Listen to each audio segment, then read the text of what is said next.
এভাবে কেউ করেছেন কিনা জানি না, এই রান্নাটার নাম আপনারা দিয়ে নেবেন। আমি এর আগে অনেকবারই করেছি, আজকে আপনাদের সামনে তুলে ধরলাম।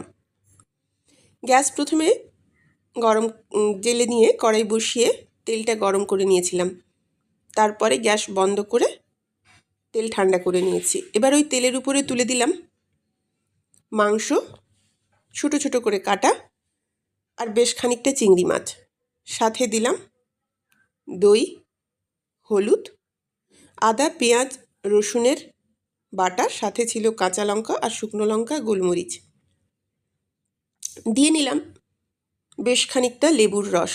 লেবুর রস কিন্তু এতে একটু বেশি পরিমাণে দিতে হবে, যেহেতু আমি ভিনিগার এতে ব্যবহার করিনি। দইটাও পারলে একটু বেশি করে দেবেন। এই রান্নাটাতে দই আর লেবুর রস এগুলোই হচ্ছে প্রধান উপকরণ।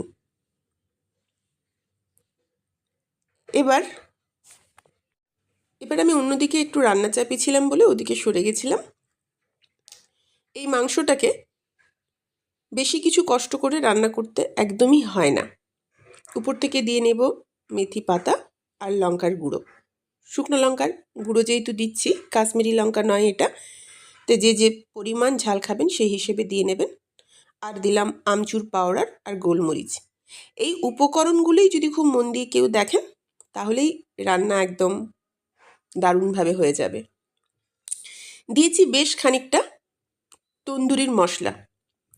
তন্দুরি মশলা কিন্তু এই রান্নাতে দিতেই হবে, কারণ এটা খেতে কিছুটা তন্দুরের মতোই লাগে। যদিও এতে কোনো স্মোক ভাব দেওয়া হয় না, স্মোক ভাব দেওয়ার জন্য এতে একটু অন্যরকম ব্যবস্থা করি। এবার এই মাংসটাকে খুব ভালো করে মেখে নিতে হবে। এই ধরনের যে কোনো রান্নাই প্রধান কাজ হচ্ছে খুব ভালো করে মাখা। যেহেতু রান্নাটাতে কোনো কষানো হয় না, তাই মাখাটা কিন্তু খুব ভালো করে করতে হবে। আর মাখার পরে যে যতক্ষণ রাখবেন রান্নাটার টেস্ট কিন্তু ঠিক ততটাই বাড়বে। 1 ঘন্টা তো অবশ্যই রাখবেন, যদি সময় না থাকে হাফ ঘন্টা তো রাখবেনই, খুব কম 15 মিনিট। যে যতক্ষণ রাখবেন ওই রান্না করা মাংসটা ততটাই সফট হবে, ততটাই নরম হবে, ততটাই খেতে ভালো হবে। এই রান্নাটাতে যেহেতু কোনো খাটনি নেই, শুধু মাখাটাই হচ্ছে প্রধান। আমি গ্যাস জ্বেলে দিয়েছি। গ্যাস জ্বেলে দিয়ে দিলাম এতে সয়া সস। হলুদের পরিমাণটা কিন্তু খুবই সামান্য দিয়েছি, খুবই সামান্য, না দিলেও চলবে।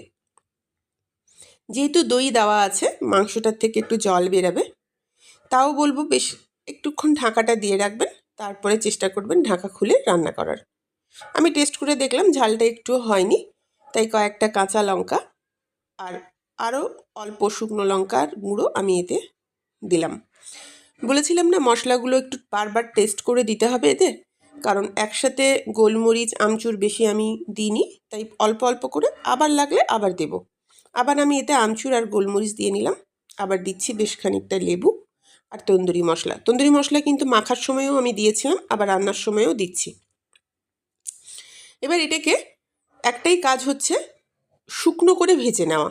রস কিন্তু অনেকটাই বেরিয়েছে ঢাকা দিয়েছিলাম বলে, আলাদা করে কিন্তু এতে কোনো জল দিইনি। রান্নাটা প্রায় তার রং পাল্টে ফেলেছে। আবার দিলাম অল্প লেবুর রস। এবার বেশ খানিকটা পেঁয়াজ কুচি করে রেখে থাকবেন। এই অবস্থাতে পেঁয়াজটা এতে দেবেন আর একটু ভালো করে ভেজে নেবেন। ঘি আমি এতে দিয়েছি, আর দিলাম আবার একটু পরিমাণ সয়া সস। এই সয়া সসটা দেওয়ার একটাই কারণ, আমি বলেছিলাম আমি স্মোকি ভাবটা আনার জন্য কোনো কাঠকয়লার ব্যবহার করছি না, তাই এই সয়া সসটা দিলে, সয়া সসটা যখন কড়াইয়ের নিচে লাগবে অল্প অল্প করে, রান্নাটা শুকনো যখন হবে তখন তাতেই একটা স্মোকি ভাব চলে আসবে। আর যেহেতু এটা কিছুটা তন্দুরি টাইপের, তন্দুরি মশলা ইউজ করা হয়েছে, তাই এতে ঘিয়ের পরিমাণটা একটু বেশি দেবেন। আমি একবার দিয়েছিলাম, আবার দিয়েছি। আমি খুব বেশি ঘি দিইনি, আপনারা চাইলে ঘিয়ের পরিমাণটা একটু বাড়িয়ে নিতে পারেন। তারপর এটাকে খুব শুকনো করে ভেজে নেবেন, একদম শুকনো। চাইলে আপনি আরও একটু মাঝখানটা ফাঁকা করে সয়া সস দিয়ে আরও একটু কালো করে শুকনো করে ভেজে নেবেন। রান্নাটা প্রায় আমার শেষ। পরিমাণ মতো নুন আমি দিয়ে নিয়েছি। রান্নাটা দেখতেও খুব সুন্দর হয়েছে, আর এই রান্নাটা খেতেও খুব সুন্দর। এটা আপনি পরোটার সাথেও দিতে পারেন বা বিকেলে খালি মুখেও খেতে পারেন। যাই করবেন না কেন খেতে কিন্তু দারুণ। কিছুটা তন্দুরির টেস্ট করে দেখবেন একবার অবশ্যই।